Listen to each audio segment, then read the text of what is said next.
A partir de hoje, as que tomaram então a primeira dose da AstraZeneca vão receber a segunda dose da Pfizer. Sobre tudo isso, sobre pandemia, sobre o enfrentamento, eu converso com a infectologista a doutora Luana Araújo. Doutora Luana, boa noite, muito bem-vinda de volta ao Expresso CNN. A primeira vez, vou chamá-la de você porque é muito jovem, que você esteve aqui. Eu estava de folga, falei, não, queria tanto falar com ela. Muito bom, então, que você voltou para conversar comigo. Me ouve bem, Mona Lisa falando. Luana, boa noite. Eu ouço sim, Mona Lisa. Muito obrigada, boa noite. É um prazer falar com você. Fico muito feliz por estar aqui hoje. Prazer é todo meu. Posso ser muito sincericida, já que eu vi que você tem a mesma característica? Então vamos juntas. Eu já ia dizer isso, fica à vontade. Porque, né, Bora lá, Luana.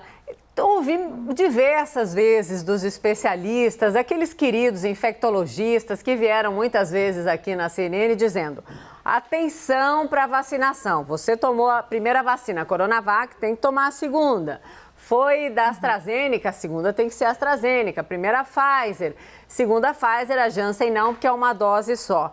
Por que para as grávidas e para as mulheres que tiveram filhos há pouco tempo, a gente pode fazer esse combo? Aliás, pode não. Por que é recomendado? Por favor, pergunta sincericida para uma resposta didática.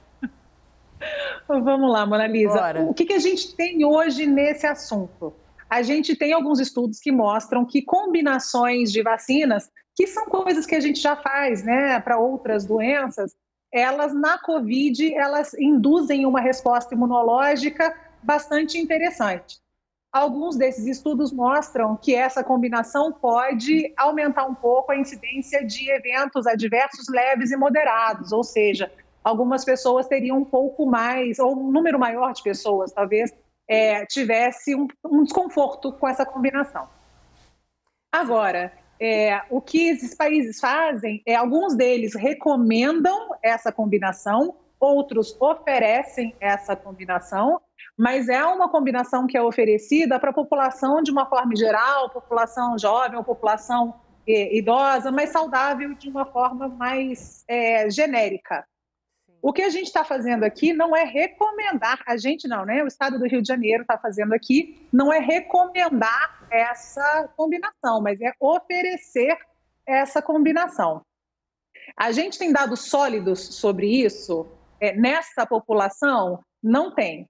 O que a gente tem é uma população extremamente vulnerável, de um risco muito alto para a Covid, e que aquelas gestantes que ficaram só com uma dose de AstraZeneca, feitas lá no começo, estariam em tese desprotegidas por um período da gestação. Então precisa se achar uma solução para isso. A solução que o Estado do Rio de Janeiro está oferecendo nesse momento é a intercambialidade, né, como a gente chama, que é essa combinação de doses.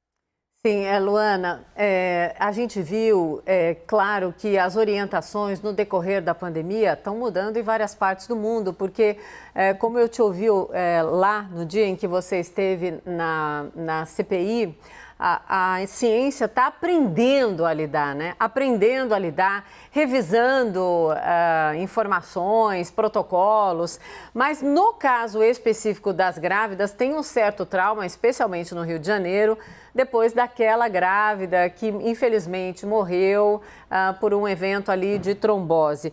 Para essas mulheres que precisam tanto ter a certeza, num momento de tanta fragilidade, é sim, então, uma ajuda extra, já que algumas tomaram a primeira dose da AstraZeneca e a gente está constatando no nosso país que a oferta de vacinas está oscilando por uma demanda, graças a Deus, alta. As pessoas estão indo tomar a vacina quando tem.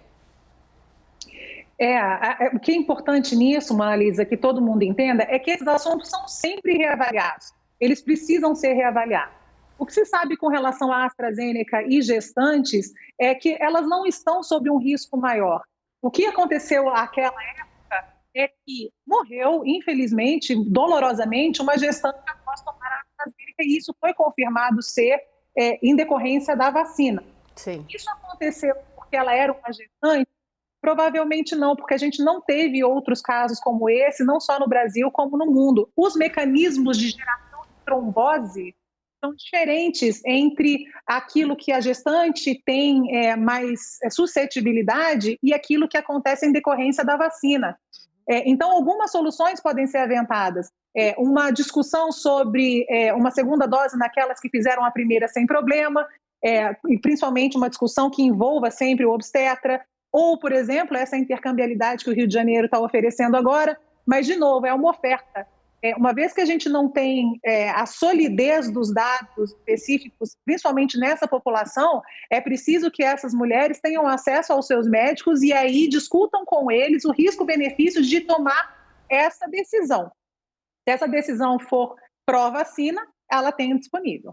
Mas como a gente está fazendo aqui o papo reto, que é tudo nessa vida. Luana, vamos falar sobre a vacinação no nosso país, né? Temos em torno, se eu não me engano, o número que eu olhei ontem, mas hoje não atualizei o total, um pouquinho mais ou quase 12% da população brasileira com as 2 doses. Quando a gente vê toda a apreensão, por exemplo, com a variante Delta, a originária ali na Índia, e as mutações naturais desse laboratório a céu aberto, que infelizmente é o nosso país, quais são os alertas? Em que a gente tem que ficar de olho daqui para frente? Porque é mais crucial ainda, né? Toda a adesão às vacinas. Estou super feliz, por exemplo, porque em São Paulo ouvi as autoridades dizendo que teve muita procura. Claro, se eles oferecem vacina, tem que ter procura, porque sim, ainda bem, as pessoas estão aceitando a vacinação. Mas diante dessa constatação do patamar de vacinação no nosso país, as 2 doses ali em torno de 12%, qual que é a preocupação nesse momento ou a constatação mais relevante nesse momento do nosso país? Luana?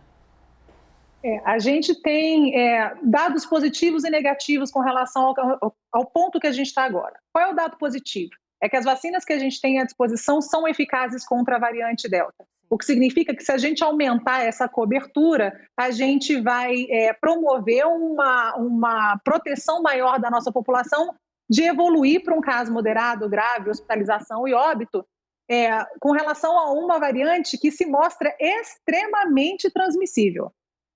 Então, esse é um problema, isso é uma vantagem, quer dizer, as nossas vacinas são eficazes contra essa variante. Qual é o problema? A nossa cobertura total, né, de 2 doses é baixíssima.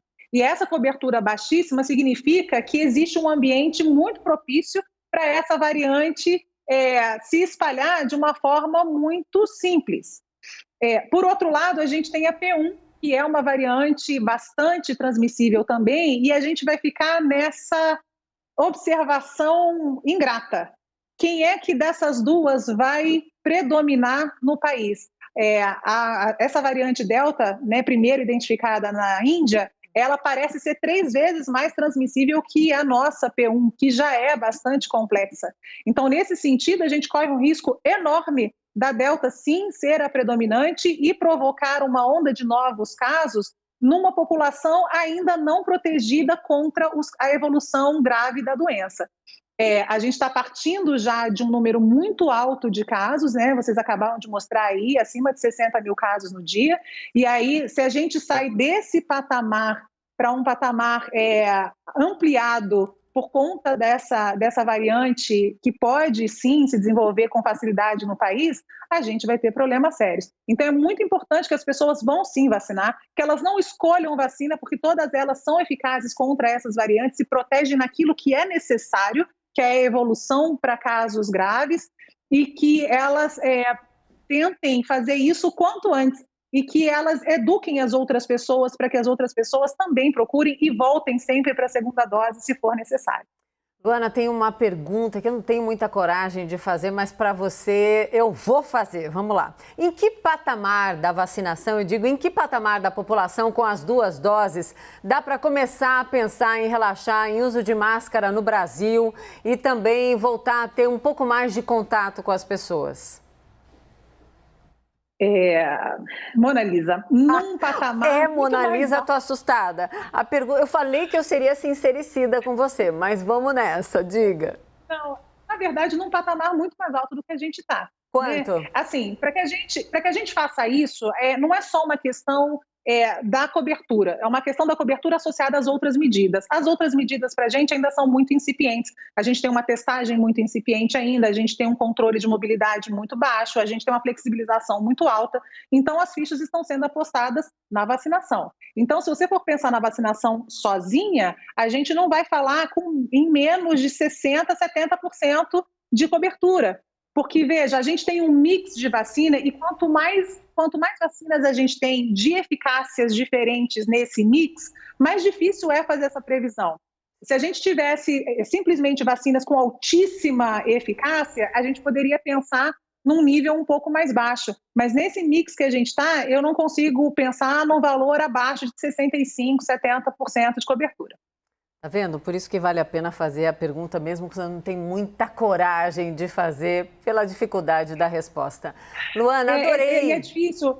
Diga. Mona Lisa, só um adendo. Favor. É difícil fazer isso porque a gente sabe da vulnerabilidade socioeconômica do nosso país. Sem dúvida. Então, é importante que as pessoas entendam isso. Não é como uma sentença de que, enquanto a gente não chegar lá, vai dar tudo errado. Mas é que elas entendam que as outras medidas vão contribuir para que a gente tente baixar essa porcentagem para um nível em que a gente consiga lidar e que a gente cobre dos governantes todos as medidas que nos cheguem próximo a esse valor.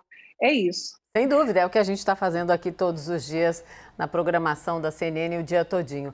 Luana, adorei falar com você, muito obrigada, adorei aprender, venha mais conversar comigo, vozes sensatas e verdadeiras fazem toda a diferença. Muito obrigada.